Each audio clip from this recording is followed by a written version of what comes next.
எழுதி கொடுத்த பாயிண்டை பார்த்து படிக்க தெரியாமல் பேந்த முழிக்கும் இவர்தான் தமிழகத்தின் பேரிடர் மேலாண்மை துறை அமைச்சர்.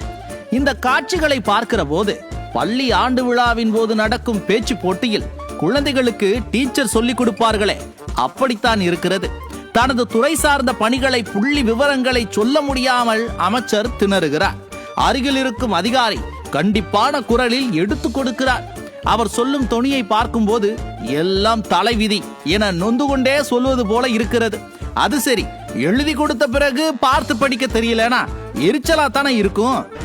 நிவாரண முகாம்கள் மொத்தம் 155 இடங்களில் 54 நிவாரண முகாம்கள் மொத்தம் இருக்கிறது. சென்னையில் 10 டிஎன்ஆர்எஃப் நம்ம தமிழ்நாட்டை சேர்ந்த அந்த மீட்பு படையை சேர்ந்த வீரர்கள் 10 குழுக்கள் சென்னையில் தயாரில் வைத்திருக்கோம். என்டிஆர்எஃப் மொத்தம் 11 குழுக்கள் 330 பேர். இப்படி ஒருவர் பேரிடர் மேலாண்மை துறையின் அமைச்சராக இருந்தால் எப்படி அரசு பேரிடரை சமாளிக்கும்? இவரே ஒரு பேரிடர் தான். இவர் அமைச்சர் பணிக்கே லாய்க்கில்லை என மக்கள் பேசுகிறார்கள். காரணம் என்ன தெரியுமா? அவர் உளறியதை நீங்களே பாருங்கள். நம்முடைய முதலமைச்சர் அவர்கள் வேளாண்மை பயிர்களுக்காக நேற்று நிவாரணம் அறிவித்திருக்கிறார்கள். ஒரு ஹெக்டேருக்கு 20,000 ரூபாய் என்று சொல்லி நேற்று அறிவித்தது மட்டுமில்லாமல் அதை உடனடியாக வழங்க வேண்டும் என்றும் உத்தரவிட்டிருக்கிறார்கள். இன்னைக்கு கணக்கெடுத்துருக்காங்க. போன வருடம் கணக்கெடுத்ததுக்கு நேற்று கொடுக்க சொல்லிட்டாங்க. போன அக்டோபரில் இந்த மழையில் சேதமான பயிருக்கு பூரா நேற்று முதலமைச்சர் உடனடியாக உத்தரவு வழங்கி உடனடியாக வழங்க சொல்லிட்டாங்க. பார்த்தீர்களா? முதலமைச்சர் ஸ்டாலின் எப்போது நிவாரணம் அறிவித்தார், எதற்காக அறிவித்தார் என்பதே அமைச்சருக்கு தெரியவில்லை. அதிகாரிகள் காதை கடித்தவுடன் அக்டோபர் மாத சேதத்திற்கு என மாற்றுகிறார். இவர்தான் வருவாய்த்துறை அமைச்சர். வருவாய்த்துறை அதிகாரிகள் தான் வெள்ள சேதத்தை கணக்கிட வேண்டும். அமைச்சருக்கே எந்த மழைக்கான நிவாரணம் என தெரியவில்லை.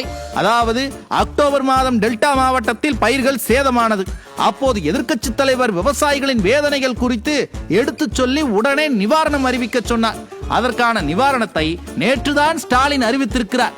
விவசாயிகள் ஏக்கருக்கு 35,000 கேட்டால் நம்ம தாராள பிரபு 8,000 தான் கொடுக்கிறார். அதை வைத்து நிலத்தை உழுக கூட முடியாது என்கிறார்கள் விவசாயிகள்.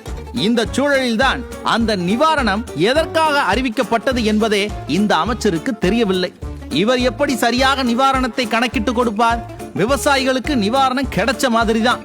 முதல்வர் தான் ஒன்றும் தெரியாமல் உளறி தள்ளுகிறார் என்றால் அவருக்கு வாய்த்திருக்கும் அமைச்சர்கள் அவரை விட மோசமாக உளறுகிறார்கள்.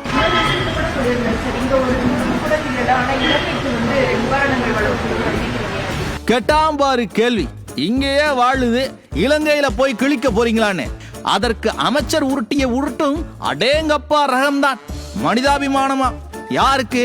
நம்ம ஸ்டாலின் சாருக்கு. ராமேஸ்வரத்தில் கதரும் மக்களை காப்பாற்ற வக்கில்லை, இலங்கையில் இருந்து தமிழர்களை மீட்கிறார்களா? அதை செய்ய வெளியுறவுத்துறை இருக்கிறது. அவர்கள் தான் அதை செய்யவும் முடியும். போகாத ஊருக்கு வழி தேடாம கொஞ்சம் செய்ய வேண்டிய வேலையை செய்யுங்க சார். அடாத நாங்க சொல்லல சார், மக்கள் சொல்றாங்க.